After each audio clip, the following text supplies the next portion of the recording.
warahmatullahi wabarakatuh. Perkenalkan, nama saya Kisnul Khotimah dengan NIM 1908 1030 1018. Hari ini kita akan belajar mengenai analisis keuangan dari PT Budi Starch and Sweetener tahun 2019. Dan mari kita mulai. PT Budi Starch and Sweetener didirikan pada tahun 1979 dan mulai beroperasi pada tahun 1981. Jadi PT Budi ini perusahaan apa sih Kisnur? Nah, PT Budi adalah perusahaan manufaktur dari sektor D atau sektor barang konsumen primer, subsektor makanan dan minuman, industri makanan olahan, dan merupakan subsektor industri makanan olahan. Nah, perusahaan ini memiliki usaha utama yaitu produk yang berbahan baku singkong dengan produk utama yakni tepung tapioka, glukosa, fruktosa, maltodextrin, sorbitol, dan juga karung plastik. Aspek pemasaran dari perusahaan ini dengan kode saham Budi adalah pasar domestik. Namun jika ada pergerakan atau kurs mata uang USD yang cukup signifikan, maka perusahaan mengalokasikan lebih banyak penjualan produk tepung tapioka ke pasar ekspor. Laba operasi merupakan laba perusahaan yang berasal dari aktivitas operasi normalnya. Laba operasi dari PT Budi di tahun 2019 tercatat sebesar 231.778 juta rupiah. Laba tersebut mengalami kenaikan dibandingkan dengan tahun sebelumnya yang hanya tercatat sebesar 193.931 juta rupiah. Artinya perusahaan memperoleh kenaikan laba sebesar 19,5%. Peningkatan tersebut terjadi karena adanya kenaikan laba kotor dan penurunan dari beban usaha, yakni sebesar 4,5%. Penurunan tersebut terjadi disebabkan oleh penurunan beban penjualan, terutama pada beban pengangkutan. Beban pengangkutan mengalami penurunan sebesar 11.696 juta rupiah di tahun 2019. PT Budi juga melakukan beberapa perubahan kebijakan akuntansi, di mana kebijakan tersebut mulai diberlakukan sejak 1 Januari 2019. Kebijakan tersebut antara lain yang pertama adalah PSAK 24 amandemen mengenai imbalan kerja tentang amandemen atau juga penyelesaian program. Yang kedua ada PSAK 46 PT Budi juga melakukan beberapa perubahan kebijakan akuntansi di mana kebijakan tersebut dimulai setelah 1 Januari 2019. Kebijakan tersebut antara lain yang pertama adalah PSAK 24 mengenai imbalan kerja tentang amandemen dan juga penyelesaian program. Yang kedua PSAK 46 mengenai pajak penghasilan, dan yang ketiga ISAK 33 mengenai transaksi valuta asing dan juga imbalan di muka, dan yang terakhir ISAK 34 mengenai ketidakpastian dalam perlakuan pajak penghasilan. Laba per saham yang bisa dibagikan oleh PT Budi Starch pada pemegang saham atas saham yang beredar mengalami kenaikan dari 10,68 pada tahun 2018 menjadi 13,61 pada tahun 2019. Kenaikan laba per saham mencerminkan jika ada kenaikan laba yang dihasilkan oleh perusahaan, sedangkan untuk jumlah lembar saham yang beredar tetap. Artinya perusahaan dalam keadaan baik sehingga perusahaan mampu membagikan keuntungan kepada para pemegang saham dalam bentuk dividen. Selain itu, laba perusahaan juga naik mengindikasikan bahwa perusahaan memiliki dana yang cukup untuk diinvestasikan kembali bagi operasional perusahaan. Untuk menghitung imbal hasil, maka diperlukan perhitungan mengenai aset operasi dan liabilitas operasi dari perusahaan. Untuk aset operasi sendiri dari PT Budi terdiri dari aset lancar yang meliputi kas, deposito berjangka, piutang usaha pihak ketiga dan relasi, persediaan dan uang muka lainnya. Untuk aset tidak lancar terdiri dari aset tetap.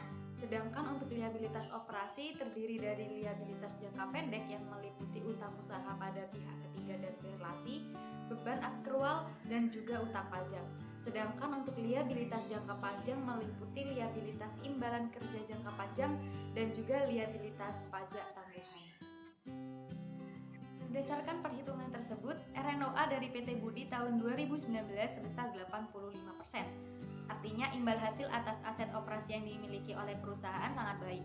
Pada NOA yakni aset operasi dan liabilitas operasi sama-sama mengalami penurunan. Penurunan aset terutama pada aset lancar terjadi karena adanya penurunan persediaan tepung tapioka. Sedangkan untuk aset tidak lancar mengalami penurunan disebabkan oleh adanya penurunan aset tetap yakni 3,2%. Artinya aset operasi PT Budi mengalami penurunan sebesar 372.395 juta rupiah. Liabilitas operasi juga mengalami penurunan yang sangat signifikan disebabkan oleh adanya pelunasan utang utang di tahun 2019 dan juga cicilan jangka panjang bank yang telah jatuh tempo. Namun meski demikian, penurunan aset tersebut ternyata tidak menurunkan penjualan dari perusahaan. Penjualan bersih perusahaan justru mengalami kenaikan. Selain itu, beban operasi juga berkurang disebabkan penurunan beban penjualan dan beban pengangkutan, sehingga nilai NOPAT masih tergolong besar. Dengan begitu, perusahaan dapat mengelola aset dengan tepat dan mampu memberikan imbal hasil yang sangat tinggi. Berdasarkan perhitungan imbal hasil atas ekuitas saham biasa, maka hasil ROCE dari PT Budi di tahun 2019 sebesar 5%. Volume penjualan sweetener mengalami penurunan sebesar 6,8%. Namun perusahaan mensiasatinya dengan menaikkan harga jual sebesar 3,7%, di mana hal tersebut memberikan kontribusi pada peningkatan penjualan sebesar 3 triliun sekian di tahun 2019. Sehingga laba yang dihasilkan oleh perusahaan juga mengalami kenaikan, yakni sebanyak 64 miliar 21 juta rupiah.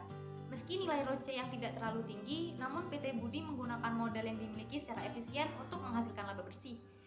Nah, berdasarkan perhitungan imbal hasil atas aset operasi neto yang dipengaruhi oleh leverage, maka RNOA dari PT Budi Starch and Sweetener pada tahun 2019 sama seperti perhitungan sebelumnya, yakni sebesar 85%.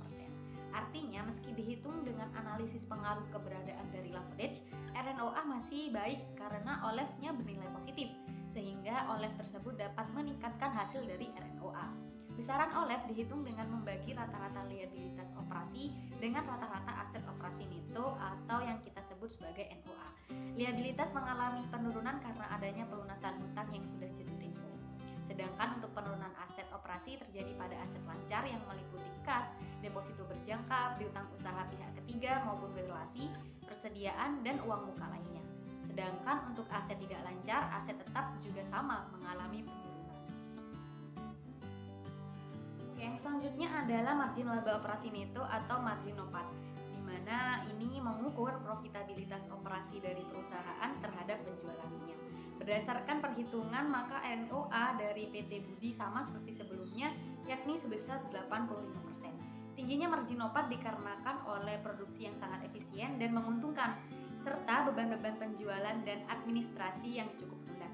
Artinya margin laba yang dihasilkan oleh perusahaan, terutama PT Budi, mengindikasikan jika perusahaan itu mampu untuk mempertahankan imbal hasil atas aset, sehingga produksi perusahaan memberikan keuntungan.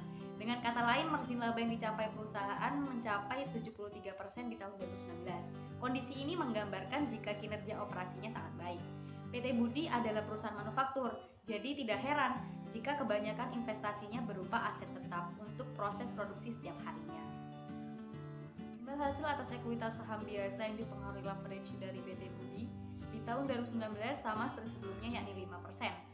Nilai dari rata-rata kewajiban keuangan neto atau kita kenal dengan NFO bernilai positif, maka menggambarkan jika perusahaan itu memiliki liabilitas non-operasi yang lebih besar dibandingkan dengan aset non-operasinya. Dan juga berdasarkan perhitungan, NFE perusahaan bernilai positif, di mana juga menggambarkan lebih banyak beban bunga daripada imbal hasil atas investasi. Di tahun 2019, PT Budi mengalami penurunan dibandingkan 2018 tentang utangnya. Penurunan tersebut terjadi karena di tahun 2019 perusahaan tengah melunasi beberapa hutang yang sudah jatuh tempo. Dengan begitu dapat disimpulkan jika perusahaan itu masih mampu memberikan imbal hasil atas saham dari pemegang saham sebesar 5% di tengah banyaknya hutang. Selanjutnya adalah ROIC. ROIC merupakan rasio profitabilitas dari uang yang diinvestasikan ke perusahaan. Modal investasi perusahaan PT Budi terdiri dari utang berbunga dan ekuitas pemegang saham, di mana jauh lebih tinggi dibandingkan dengan labanya. Akibatnya imbal hasil atas ekuitas pemegang saham hanya berkisar 3% saja. Perusahaan mengandalkan utang berbunga dari bank untuk pendanaan perusahaan. Meski imbal hasil yang terbilang cukup kecil, namun laba yang dihasilkan oleh perusahaan kepada para pemegang saham dalam dividen di tahun 2019 jauh lebih tinggi dibandingkan dengan 2018, yakni sebesar 22 miliar 495 juta rupiah. Mana dapat disimpulkan jika perusahaan langsung membagikan keuntungannya tanpa menahannya untuk modal internal. Sebagai salah satu bentuk dari laporan keuangan, maka laporan keuangan terutama arus kas milik PT Budi disusun dengan metode secara langsung dengan menggambarkan secara rinci aliran dana kas masuk dan kas keluar perusahaan, serta dikelompokkan ke dalam aktivitas operasi, investasi, dan pendanaan. Jadi, laporan keuangan PT Budi, terutama arus kas, lebih mudah dimengerti dan memberikan informasi yang jauh lebih banyak dan lengkap. Rasio kecukupan arus kas adalah ukuran yang menggambarkan kemampuan perusahaan untuk menghasilkan kas dari aktivitas operasi untuk menutupi pengeluaran modal, investasi pada persediaan, membagikan dividen tunai kepada para pemegang saham. Bahkan hasil perhitungan rasio kecukupan arus kas dari PT Budi sebesar 1,25 di tahun 2019. Rasio sebesar 1 menunjukkan jika kebutuhan uang tunai perusahaan sangat cukup tanpa pendanaan dari pihak eksternal. Bahkan selama 3 tahun berturut-turut PT Budi membagikan dividen kepada para pemegang saham. Bahkan pembagiannya tersebut juga cenderung naik setiap tahunnya. Dengan begitu dapat disimpulkan jika arus kas operasi dari perusahaan saat ini tengah dalam kondisi yang sangat baik. Rasio lancar adalah rasio yang membandingkan antara aset lancar dari perusahaan dengan utang lancar atau liabilitas jangka pendek. Rasio lancar PT Budi di tahun 2019 sebesar 1,01. Angka tersebut naik tidak signifikan dari tahun sebelumnya, yakni sebesar 1. Jika dilihat, maka aset lancar perusahaan sanggup untuk melunasi semua liabilitas jangka pendeknya, baik di tahun 2019 dan 2018. Liabilitas jangka pendek perusahaan tahun 2019 mengalami penurunan sebesar 333 miliar 823 juta rupiah atau menurun sebesar 22,7%. Penurunan ini mengindikasikan jika perusahaan itu sanggup untuk membayar liabilitas jangka pendeknya selama 2 tahun berturut-turut. Berdasarkan perhitungan di atas, maka rasio perputaran piutang usaha PT Budi di tahun 2019 adalah 5 kali. Artinya ada sebanyak 5 kali dana perusahaan tertanam dalam piutang selama 1 periode. Rasio perputaran ini terbilang cukup dan menguntungkan perusahaan. Dengan begitu, rasio ini mengindikasikan jika perusahaan berhasil mengumpulkan semua piutang sebanyak 5 kali dalam 1 tahun tertentu. Penagihan ini dapat menghasilkan efisiensi perusahaan yang jauh lebih tinggi. Sedangkan untuk periode rata-rata penagihan adalah 68 hari. Jumlah hari pembelian dalam utang usaha atau jumlah hari utang usaha beredar adalah setiap 25 hari. Maka jumlah hari yang dibutuhkan oleh perusahaan dalam membayar utang kepada pemasok ataupun kreditor ialah 25 hari. Rasio ini terbilang cukup rendah sehingga perusahaan diindikasikan menggunakan modal kerja secara efisien. Selain itu, hari pembayaran yang rendah, maka modal pemasok yang digunakan pun juga ikut rendah.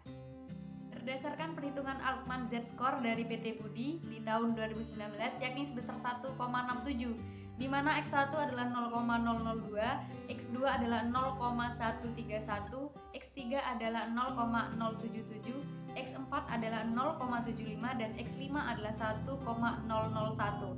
Nilai tersebut masih terbilang aman dan tidak menunjukkan probabilitas kebangkrutan yang tinggi di masa yang akan datang. Sebab Z-score yang kurang dari 1,20 memiliki probabilitas kebangkrutan yang tinggi.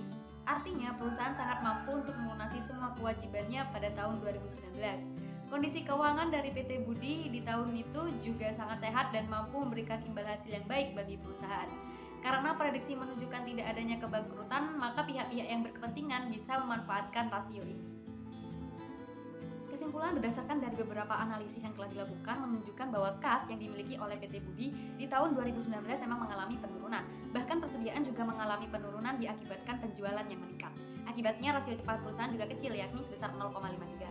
Maknanya aset likuid yang dimiliki oleh perusahaan tidak cukup untuk membayar liabilitas jangka pendek. Namun rasio kecukupan kas perusahaan sebesar 1,25, artinya mampu untuk menghasilkan kas dari aktivitas operasi untuk menutupi pengeluaran modal, investasi pada persediaan, dan juga membagikan dividen tunai kepada para pemegang saham. Laba perusahaan juga mengalami peningkatan selama 3 tahun terakhir, sehingga perusahaan dapat membagikan dividen pada pemegang saham dan meningkat setiap tahunnya. Berdasarkan hasil analisis RNOA, maka imbal hasil atas aset operasi perusahaan sebesar 85%, di mana nantinya imbal hasil tersebut juga berkontribusi pada perolehan kas perusahaan. Perhitungan imbal hasil ROIC juga sebesar 3% dan ROCE sebesar 5%. Maka dengan demikian PT Budi memang dalam kondisi keuangan yang lumayan baik meski tidak memiliki ketersediaan kas yang banyak, namun masih bisa membagikan dividen. Menurut saya, investor bisa mempertimbangkan untuk berinvestasi pada PT Budi, di mana PT Budi memiliki strategi penjualan yang baik hingga mengalami laba, serta memiliki prospek yang baik ke depannya. Terlebih lagi, perusahaan adalah perusahaan sektor barang konsumen primer, yang mana produktivitasnya tidak akan dipengaruhi oleh kondisi ekonomi, karena memproduksi kebutuhan primer dari masyarakat sebagai konsumen. Sedangkan untuk kreditor sebagai pemberi pinjaman juga bisa mempertimbangkan kembali PT Budi. Meski dilihat dari total utang selama 2 tahun belakangan utang PT Budi itu berkurang karena dilunasi tepat pada saat jatuh tempo, namun di sisi lain jika dilihat dari rasio antara utang dan juga modal, maka utang PT Budi memiliki nilai yang jauh lebih tinggi dibandingkan dengan modalnya. Sehingga kreditor bisa mempertimbangkan kembali untuk meminimalkan